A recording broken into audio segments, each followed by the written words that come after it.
आखिर सांप और नेवले की लड़ाई में ज्यादातर नेवला ही क्यों जीत जाता है?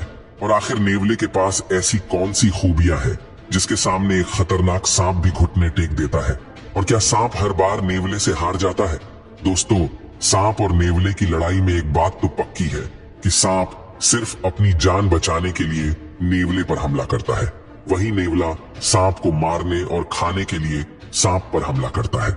यानी इतना तो तय है कि इन दोनों जीवों की लड़ाई में लड़ाई होने से पहले ही विजेता नेवला होता है।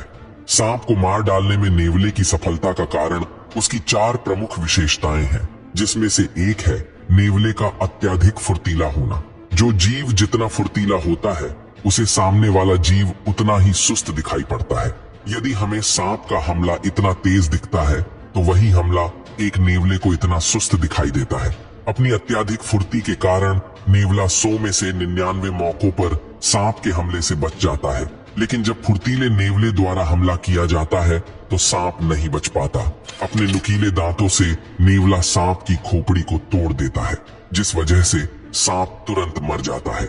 नेवले की जीत की दूसरी प्रमुख वजह है इसके सख्त और तने हुए बाल।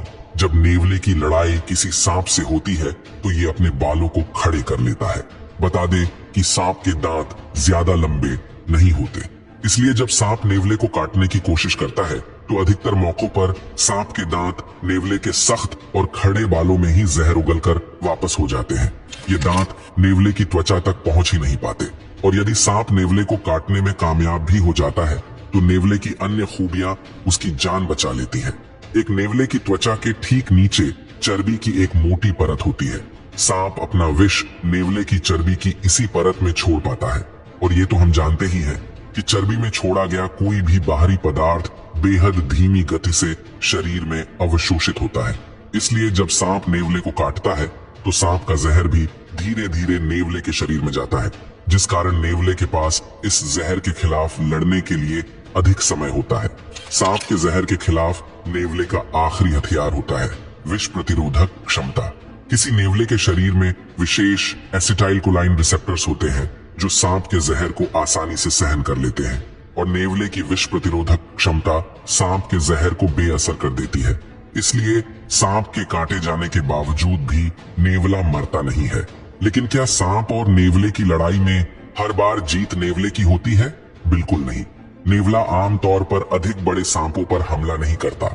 एक बड़ा कोबरा नेवले के लिए कठिन चुनौती पेश कर सकता है, क्योंकि बड़े सांपों के पास अधिक ताकत होती है। कई बिना जहर वाले जैसे अजगर जैसे सांप नेवले को अपनी ताकत के बल पर आसानी से मार सकते हैं। यहाँ मैं आपको एक और महत्वपूर्ण बात बताना चाहूंगा। नेवले के अंदर जो एसिटाइलकोलाइन रिसेप्टर्स होते हैं वो सिर्फ न्यूरोटॉक्सिक जहर वाले सांपों से ही नेवले को बचा पाते हैं। वही हीमोटॉक्सिक विष वाले सांप जैसे रसेल वाइपर या पिट वाइपर के जहर से नेवला नहीं लड़ पाता। वैसे आमतौर पर ज्यादातर नेवला वाइपर सांपों के दांतों से बचता हुआ उन्हें भी मार डालता है, लेकिन यदि मरने से पहले अगर किसी वाइपर ने नेवले को काट लिया तो थोड़े समय बाद ही नेवले की मृत्यु हो जाती है। लेकिन ऐसा 100 में से 2 से 3 बार ही होता है। इसलिए सांप और नेवले की लड़ाई में ज्यादातर नेवले की जीत और सांप की हार हो जाती है।